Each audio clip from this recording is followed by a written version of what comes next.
दोस्तों, क्या हो अगर आप अपने रूम में घुसें और आपके रूम का टेम्परेचर और लाइटिंग आपकी पसंद के अकॉर्डिंग ही सेट हो जाए। चाहे फैन हो या टीवी हो या कोई अदर इंस्ट्रूमेंट, आपके घर की सारी चीज़ें आपकी आवाज़ से कंट्रोल हो जाए। आपके घर में रखा हुआ रेफ्रिजरेटर आपके खाने पीने के हिसाब से सामान ऑर्डर कर दे। आप कभी बीमार हो तो आपको दवाइयाँ आपके जेनेटिक प्रोफाइल को देखकर दी जाएं, जिससे साइड इफेक्ट का खतरा 0 हो जाए। आप घर से बाहर निकले और आपकी ऑटोनोमस कार बिना ड्राइवर के ऑटो ड्राइविंग मोड में आप जहां जाना चाहते हैं वहां पहुंचा दे। और आप पर कोई हमला होने वाला हो या हाई रिस्क एरिया हो तो आपकी डिवाइस उसे डिटेक्ट करके आपको सावधान कर दे।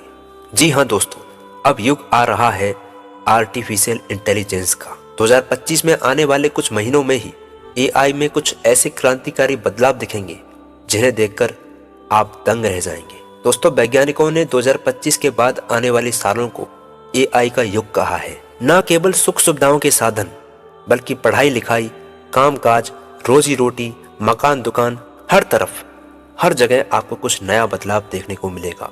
और वो भी इन्हीं चंद महीनों में, इन्हीं चंद दिनों में। कभी ना ठीक होने वाली लाइलाज कैंसर जैसी बीमारियों का इलाज भी एआई द्वारा संभव हो सकेगा। रूस और ब्रिटेन ने तो आरएनए टेक्नोलॉजी से कैंसर के टीके भी बना दिए हैं, जिनसे एआई की मदद से उपचार संभव हो सकेगा। और इतना ही नहीं दोस्तों, AI powered imaging system medical scan करके इंसानों के शरीर की बारीक से बारीक गड़बड़ियों को भी पकड़ लेगा, जो इंसानी दिमाग से छूट जाती हैं। आने वाले कुछ टाइम में ही बच्चों के बैग्स में किताबों की जगह पीसी और लैपटॉप होंगे और टीचर्स की जगह रोबोट पढ़ाएंगे। हालांकि रोबोट बच्चों से इमोशनली अटैच नहीं हो पाएंगे, इसलिए शुरुआत में इसे सीमित ही रखा जाएगा। लेकिन स्टूडेंट्स के लिए एआई एक वरदान साबित होगा। किसी भी सवाल का सही जवाब ढूंढने, कम समय में जवाब देने, आर्टिकल, स्पीच, एप्लीकेशन, एडवर्टाइजमेंट से लेकर या आपके शेड्यूल बनाने, डाटा कलेक्शन करने और हर जगह आपकी मदद करेगा। दोस्तों, इंडिया में हाइब्रिड लर्निंग मॉडल और डबल डिग्री प्रोग्राम चालू कर दिए जाएंगे। 2030 तक यूएसए और चीन की तरह भारत भी एक मैन्युफैक्चरिंग हब बन जाएगा। दरअसल आने वाली टेक्नोलॉजी देश भर में प्रोडक्शन की दर को बढ़ा देगी।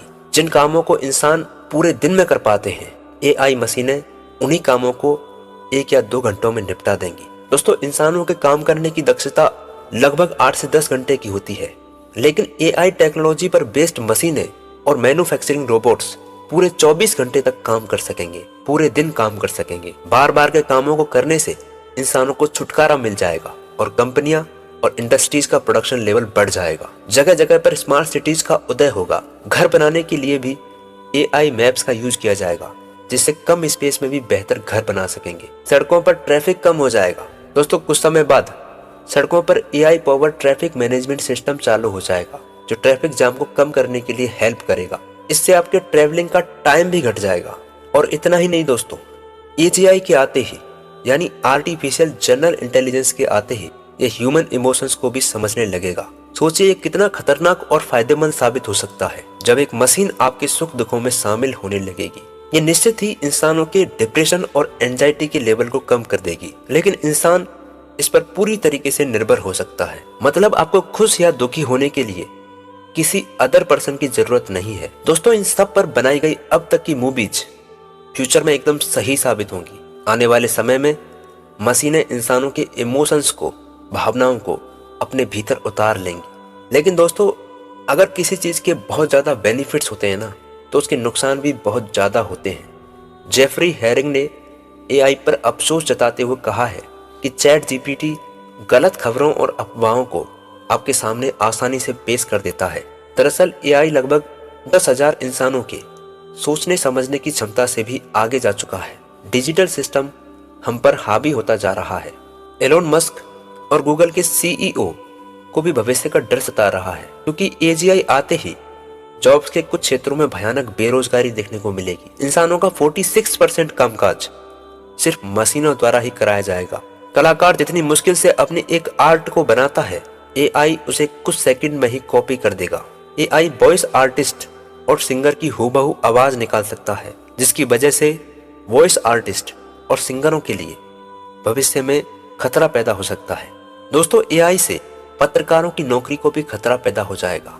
मशीनें इंसानों को हरा देंगी। इसके अलावा डाटा सेफ्टी और गोपनीयता का खतरा भी रहेगा। दोस्तों, आजकल आए दिन ही साइबर ठगी की घटनाएं आती रहती हैं। डिजिटलाइजेशन के बाद साइबर ठगी और बढ़ सकती है। इसके अलावा ये डिजिटलाइजेशन बच्चों पर अधिक प्रभाव डालेगा। खेलकूद की उम्र में बच्चे पीसी और लैपटॉप और मोबाइल फोन से घिरे रहेंगे। मानवीय कौशल में भी कमी हो जाएगी। आने वाले समय में इंसान पूरी तरीके से एआई मशीनों पर डिपेंडेंट हो जाएगा। इसके अलावा ये मानसिक और शारीरिक स्वास्थ्य पर भी गहरा प्रभाव डालेगा। इसका जीता जागता उदाहरण ये है कि आजकल के बच्चों में प्यूबर्टी की एज 14 साल से घटकर सिर्फ 12 साल रह गई है। मतलब बच्चों में यौवनारंभ पहले 14 वर्ष से शुरू होता था, लेकिन वैज्ञानिकों ने यह दावा किया है कि डिजिटलाइजेशन आने की वजह से बच्चे जल्दी प्रौढ़ हो रहे हैं, मैच्योर हो रहे हैं। दोस्तों, इस एआई के दौर में मानव संपर्क, मानव कम्युनिकेशंस लगातार कम होते जाएंगे। लोग इंसानों से ज्यादा मशीनों से बात करना पसंद करेंगे और अब से लगभग 70 से 80 सालों बाद मशीनें इंसानों की तरह सोचने विचारने लगेंगी, क्योंकि मनुष्य के इमोशंस को कंट्रोल करने वाले जितने भी हार्मोन्स हैं वो सब मशीनों के भीतर मौजूद रहेंगे। शारीरिक आवश्यकताओं के लिए भी इंसान मशीनों का सहारा लेने लगेगा, जो प्रकृति के खिलाफ होगा। वैज्ञानिक ये भी अनुमान लगाते हैं कि मशीनों और रोबोट्स की थिंकिंग पावर भविष्य में कभी भी इंसानों के साथ विद्रोह का कारण बन सकती है। तो दोस्तों, आपकी इस बारे में क्या राय है, हमें कमेंट सेक्शन में लिखना मत भूलिए।